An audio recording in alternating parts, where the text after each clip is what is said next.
but instead with people and what they can bring. And I think the reason people want to get involved is because they feel they have something to give back. And I think that's something that all public services are going to need to grapple with. These hugely centralised approaches have got huge dangers, and I think they overlook the fact that people are naturally collaborative and cooperative, and that different versions of the same technologies are now available to everybody, so people can work together in ways that ask a deeper question about the role of government.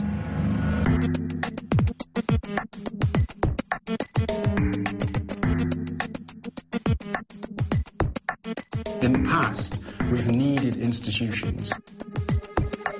These days, we have mechanisms for joining together lots of individuals based on their own self-interest that are now competitive with the power of institutions.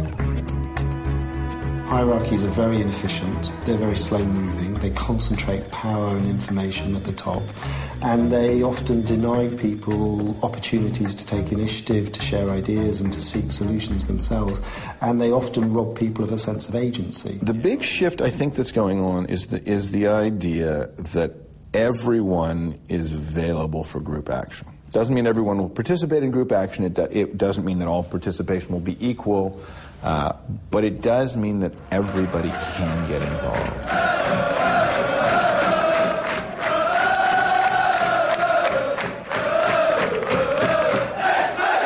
We all own a team called Absolute United. There's about 30,000 of us members online. We'll log in online, make our team decisions, make all the vote proposals. We basically run the club now. Well, that's gone out of play for an Ebbsfleet throw. I think every stop and play, goal kick, bit of time wasting.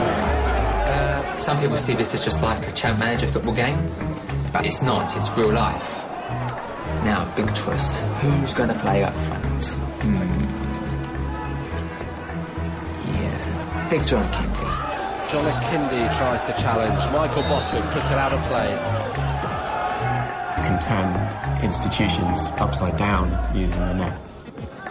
You can design systems or institutions from the bottom up and let them self-organise.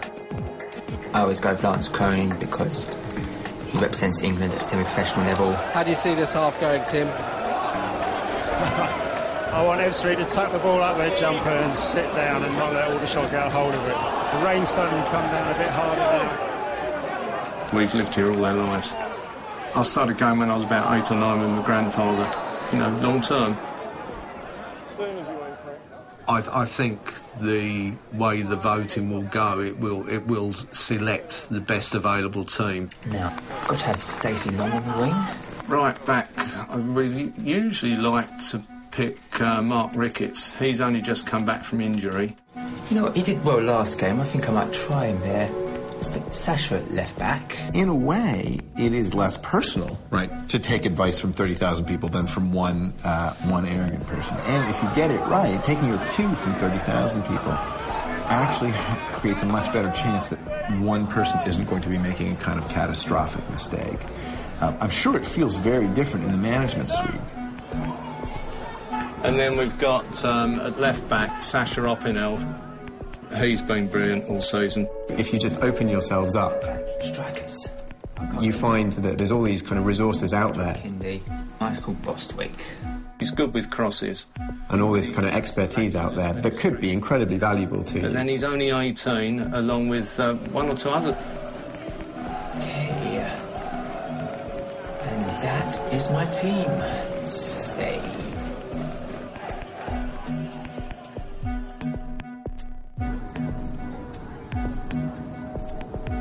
Absolute United, they're playing in the semi-final today of the FA Trophy against Aldershot, and we're 3-1 up from the first. Let's go. See you later then.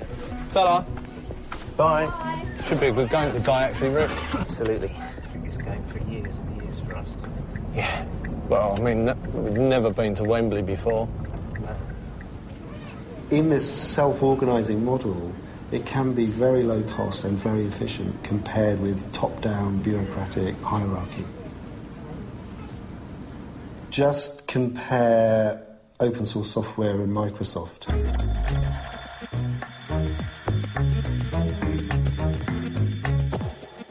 Microsoft spends billions to develop products which are less sophisticated than Linux.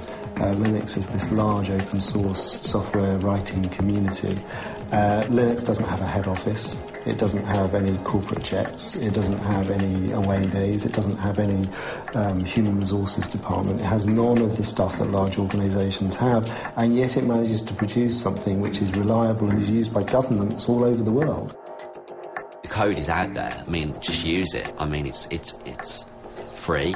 You can submit your own patches if you're a programmer. Maybe you're not a programmer. Maybe you just give feedback to developers. Go on forums, say, oh, this software's very good, but maybe, I'm not a programmer, but I'd really like to see this feature. A lot of developers are very open to ideas. So it's suddenly getting into all sorts of systems people take for granted, as well as just the desktop PC. Banks are all heavy users of Linux. A lot of it on services used across the internet, people like Google, Amazon, at home in things like televisions these days, mobile phones. We've had people do things like wire the speedometer data into their music system. So as they pass a certain speed, it starts playing Why Did the Valkyries to remind them to slow down. Because you can actually tinker with all this stuff, it gives you an enormous power to customise it to your own taste. What someone else put in might benefit thousands and thousands of other people. And by having that collaboration and having, people get their say and other people contribute to the code, you can get more valuable software. You're not just getting what's one person wants with the software.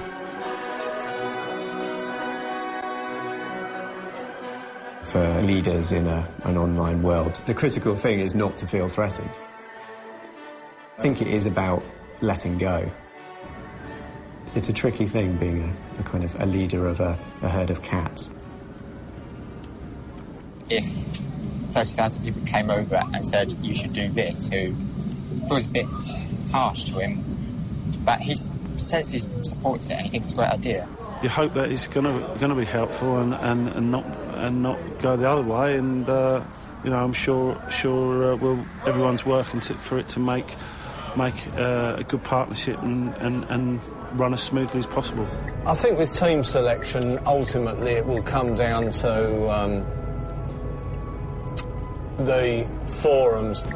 But you've got to be very brave, haven't you, to accept the decisions? You're going into something that's not got any real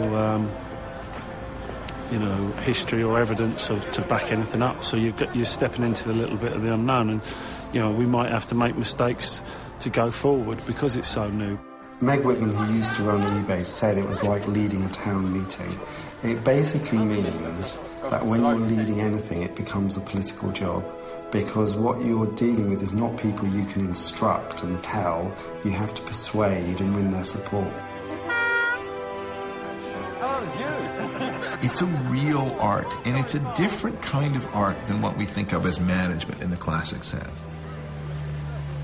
The people who make the transition best from being, what I would call manager to leader are the people who are comfortable with letting go. It would be really interesting to get Gordon Brown and ask him whether he'd be prepared for his job to be changed in the way that Liam Dash's job has been changed. Would he be happy, really, to have that level of participation? They talk about evidence-based policies, and they talk about being the servants and not the masters, but would he really like to have people driving his decisions in that sort of way? Well, I'm not sure about that. This is a football club. I'm not talking about, the world or the country and all that, the nation. I don't know if that would work. It could get a little bit... a bit of anarchy, but no. This is new. It's interesting, and we're giving it a good crack. Ultimately, I assume I don't know him obviously, but I assume that the real proof is in the pudding, right? If he wins more games, he's going to be happy to be in the situation he's in than if he loses a lot of games, and so it's the kind of record that will play out over time. We'll see how that football team does.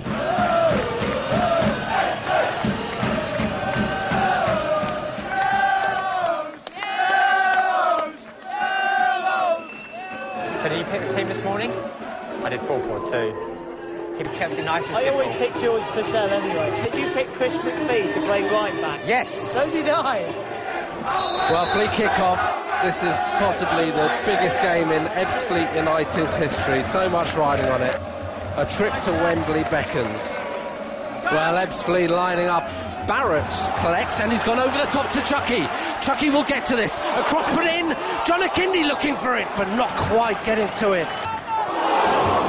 More and more people, either because they grew up in that world or because they've learned about this world, take it for granted that they can get involved, that they can interact. Take it for granted that there is significant wisdom and value in interacting with other people in groups that don't have all the kind of classic infrastructure, but are nevertheless tremendously important and engaging.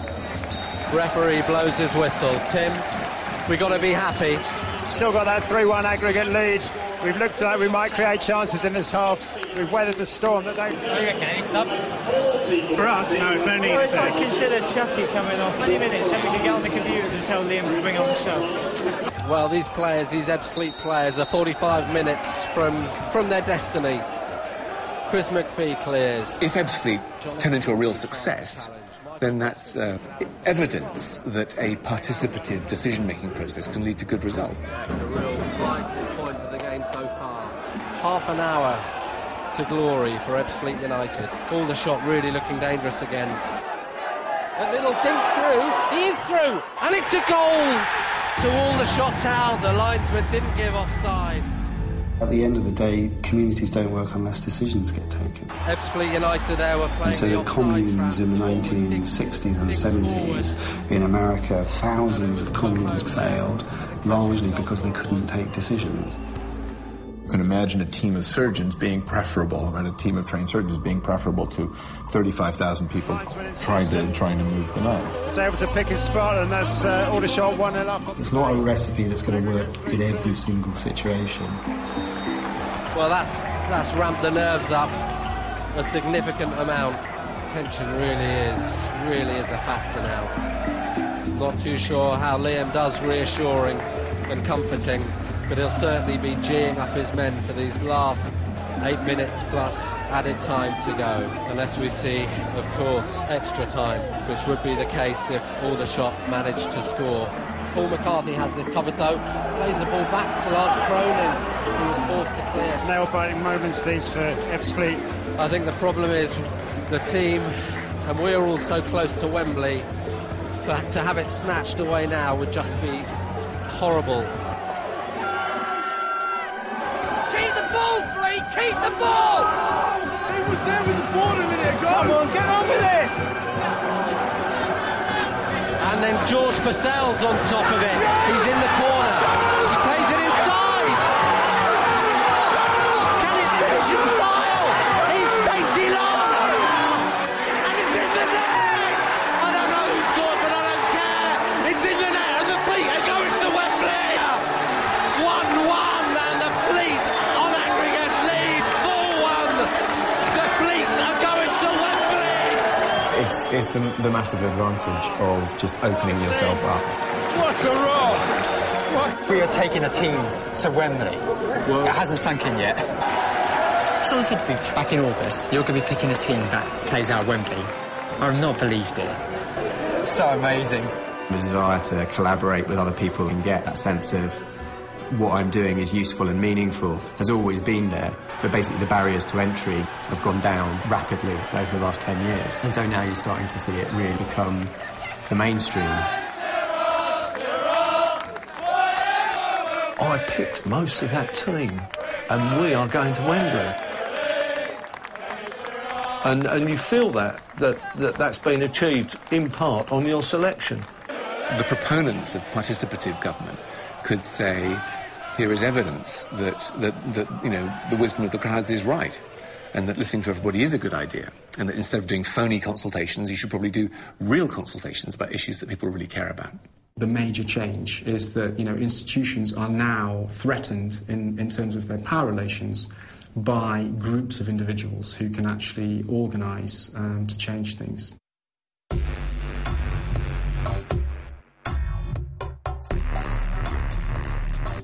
Across the spectrum, from banking, education, health, through to entertainment and culture, you'll see a gradual move over the next 2 decades towards much more open models of organisation.